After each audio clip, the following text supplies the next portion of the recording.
9h-10h, Sud Radio, la vérité en face, Benjamin Glaise.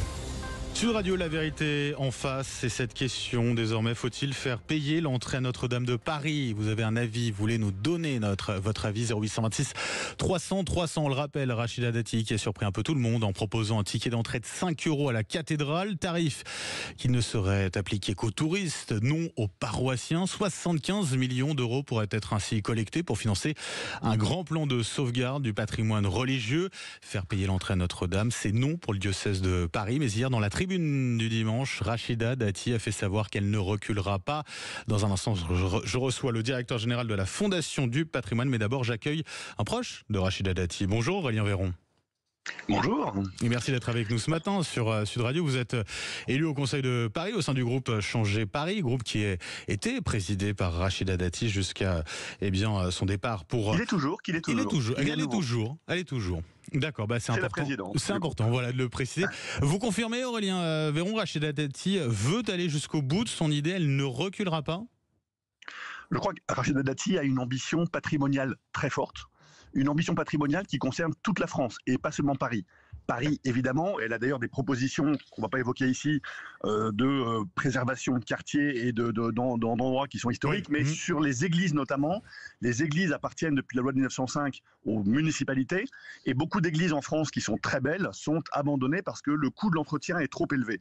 Cette idée, c'est de dire tous ces touristes qui viennent du monde entier visiter une cathédrale exceptionnelle, qui n'est pas pour prier, qui viennent pour visiter, eh bien, il y a une idée qui est de leur demander une contribution qui va non pas financer Notre-Dame qui était restaurée, réparée par des Français pour l'essentiel, des grandes familles françaises industrielles, la région et des banques et assurances, mais par les touristes.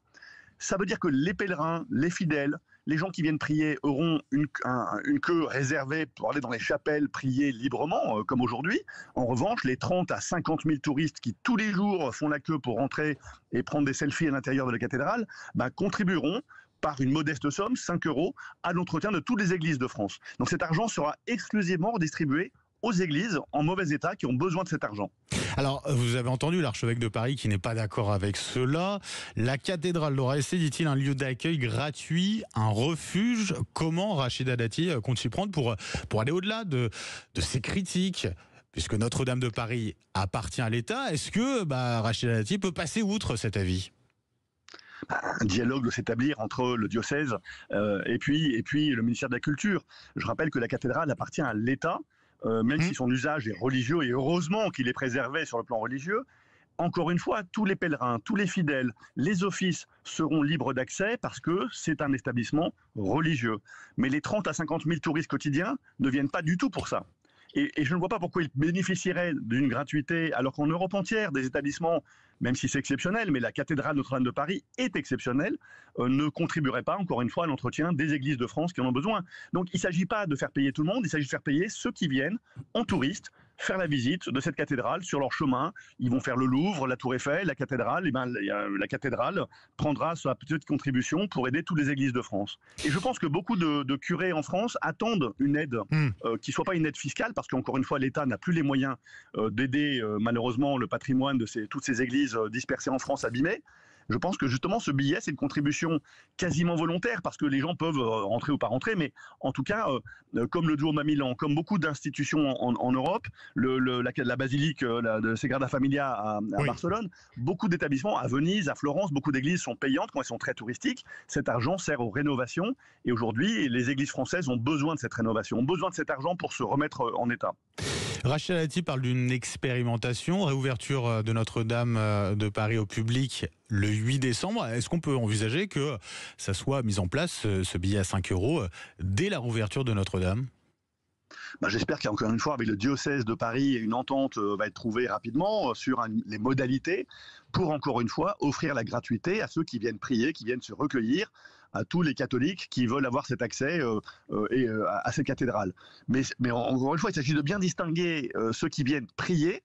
Et Paris, autour de la cathédrale de Notre-Dame de Paris, il y a beaucoup d'églises disponibles, je rappelle. Et on veut laisser ouvert l'accès à Notre-Dame de Paris. Donc il ne s'agit pas de la fermer.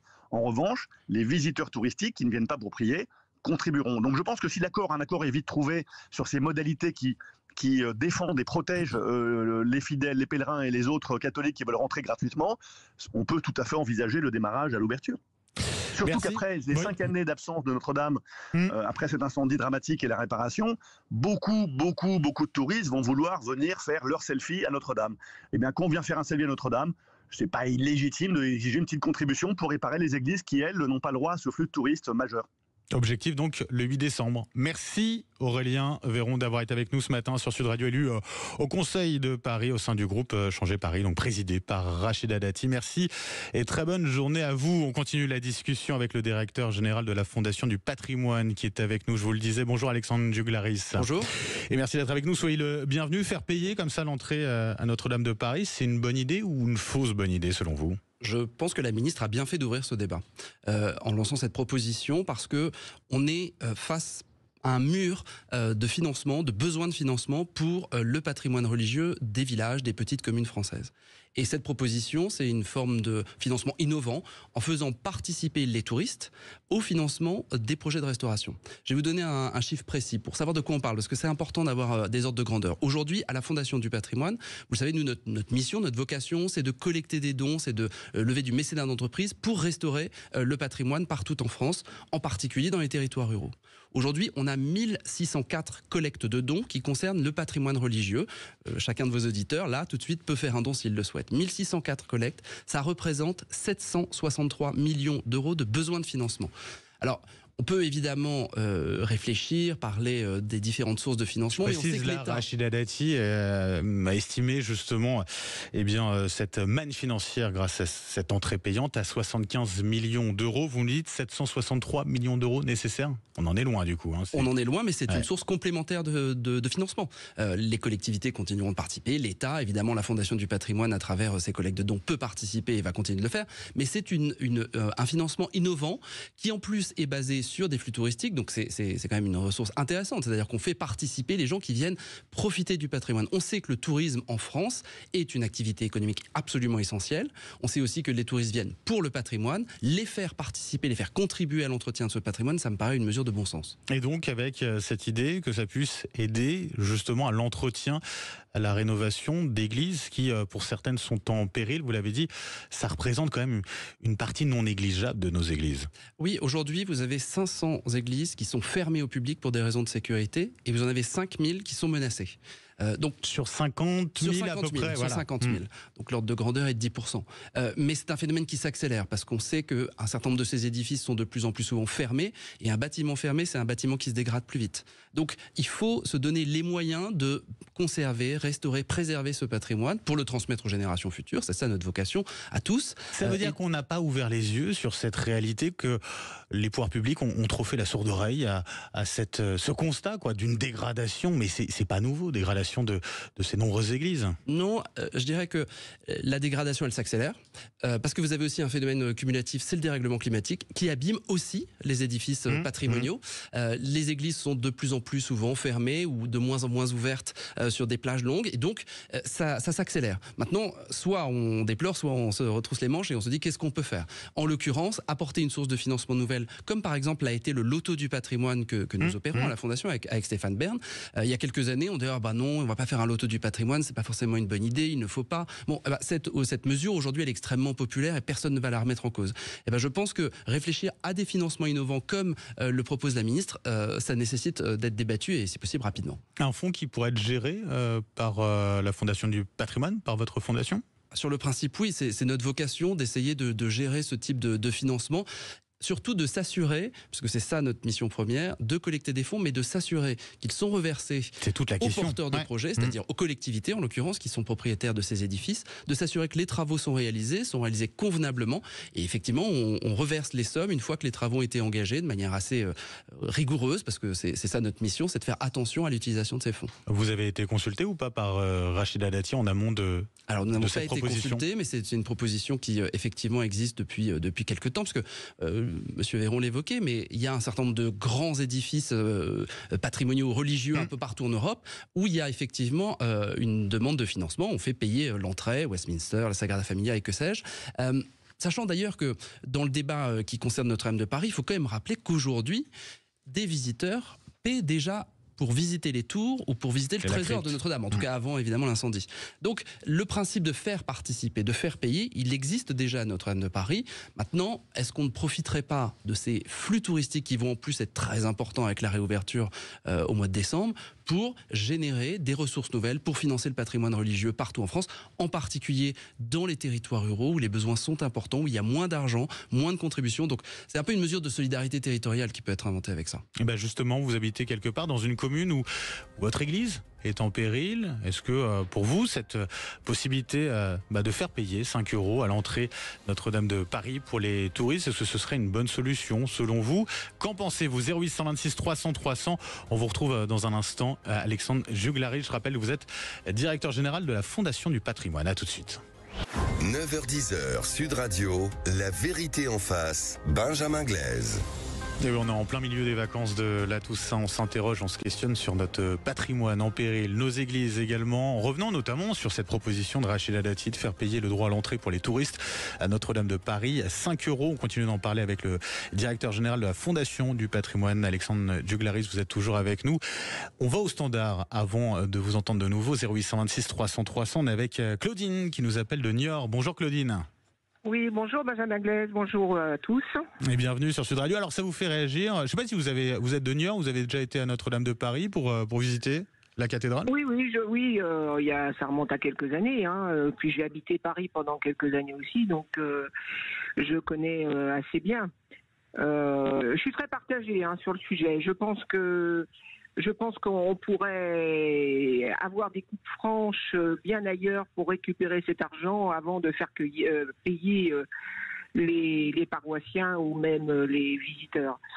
Alors là, ce ne serait pas les paroissiens, ce serait uniquement les touristes. Très franchement, si je vais à Notre-Dame de Paris, je n'habite plus Paris, donc on va me demander de payer.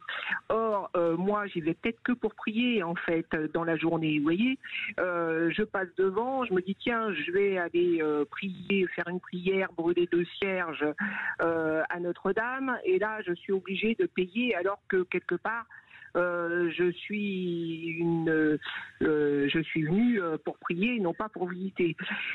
Ça va être compliqué. Je pense que ça va être compliqué. Je pense que ça va faire des gens pas contents.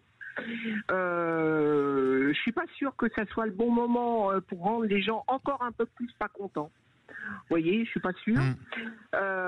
Ensuite, je pense qu'avec toute la gadget qui se fait au niveau des finances en France, si on commence à couper déjà dans les administrations qui sont obèses, je dirais même, mais c'est même pas obèses, à ce rythme-là, elles sont vraiment à un poids qui dépasse toute imagination. Je pense que déjà il faudrait commencer à couper là-dedans. Donc pour vous, il y a d'autres possibilités de financement, Claudine. Je pense. Et puis par rapport à la loi de 1905, normalement, les églises doivent rester gratuites. Oui, justement, Claudine, vous allez entendre la réponse à l'instant là, avec Alexandre Juglaris qui est avec nous, qui est directeur général, donc je le rappelle, de la Fondation du Patrimoine. 2 questions soulevées par Claudine. D'une part, comment on arrive à distinguer finalement un paroissien d'un touriste? Et puis, autre question, effectivement, cette loi de 1905 qui dit quoi? Qui dit que un lieu de culte doit rester ouvert gratuitement à toute personne. Ça fait quand même 2 obstacles, enfin en tout cas une précision à apporter, puis un obstacle également. Alors sur les aménagements, en réalité, encore une fois, c'est quelque chose qui se fait dans d'autres édifices, c'est déjà le cas. Donc c'est des questions d'aménagement, d'entrées différentes.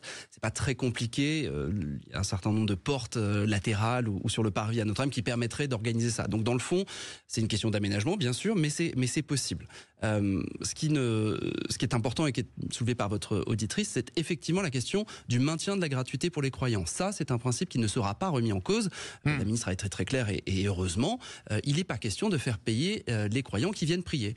En revanche, les touristes qui viennent visiter un patrimoine, il serait mis à contribution pour l'entretien de ce patrimoine.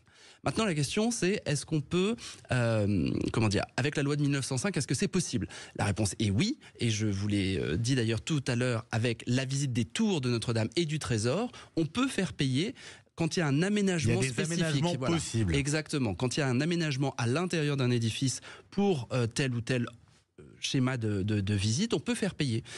Donc, si vous voulez, ça ne remet pas en cause la loi de 1905. Je ne pense pas d'ailleurs qu'il faille toucher à quoi que ce soit dans ce domaine-là, mais plutôt dans le cadre de cette loi, garantir la gratuité pour les croyants et faire payer les touristes, y compris les touristes étrangers qui viennent en masse visiter et qui vont être encore plus nombreux à venir, parce qu'avec ça, on va pouvoir récolter un peu d'argent pour s'occuper des petites églises, des villages, où les besoins là sont importants, sont prioritaires.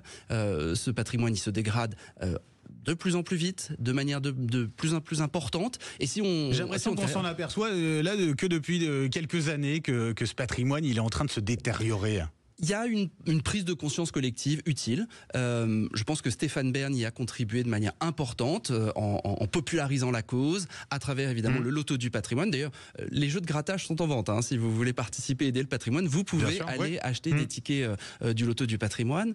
Et puis, c'est vrai, et je reviens à Notre-Dame, l'incendie de la cathédrale en 2019, je crois, a servi de catalyseur, a permis une prise de conscience un peu généralisée de la détérioration et puis des menaces qui pèsent sur le patrimoine, y compris le plus important. Et donc chacun a pu se dire, parce que c'est ça la force du patrimoine, c'est qu'il y en a partout. Dans le moindre village français, vous avez un lavoir, un pigeonnier, une église, un bâtiment civil, enfin des témoignages de l'histoire. Et donc tout le monde s'est senti concerné. Et peut-être qu'on a davantage ouvert les yeux sur la détérioration de ce patrimoine partout en France et de la nécessité de le préserver. Ça a permis une certaine prise de conscience. Sans doute, et c'est l'effet salutaire malheureusement de cet incendie. L'an dernier, Emmanuel Macron avait lancé une souscription justement pour aider à financer l'entretien du patrimoine religieux qu'on a en France. On en est où de cette souscription? C'est vous qui gérez la Fondation du patrimoine, cette souscription. Alors cette opération, elle est assez simple. Il y a une mesure de défiscalisation renforcée, 75% de dons défiscalisés jusqu'à 1 000 €, comme pour Notre-Dame. C'est la même disposition qui a été mise en place pour le patrimoine religieux, tout culte confondu évidemment, des petits villages. Donc des communes de moins de 10 000 habitants. Nous avons collecté en un an 12,6 millions d'euros. Et là encore, cette mesure fiscale, elle est toujours applicable. Vous pouvez vous rendre sur le site de la Fondation du patrimoine et faire un don. Soit vous faites un don en général pour le patrimoine religieux, soit vous pouvez choisir l'édifice qui bénéficiera de votre soutien. C'est très simple, il suffit d'aller sur notre site internet. Et ça, ça ne suffit pas pour le moment. Ça ne suffit pas, c'est pour ça qu'il faut continuer. Je vous l'ai dit, les besoins, 763 millions d'euros de besoins pour les travaux qui sont en cours ou à venir sur plus de 1600 sites. Donc voilà, chacun peut agir, chacun concrètement peut se mobiliser, peut faire un don. Les entreprises aussi peuvent faire du mécénat.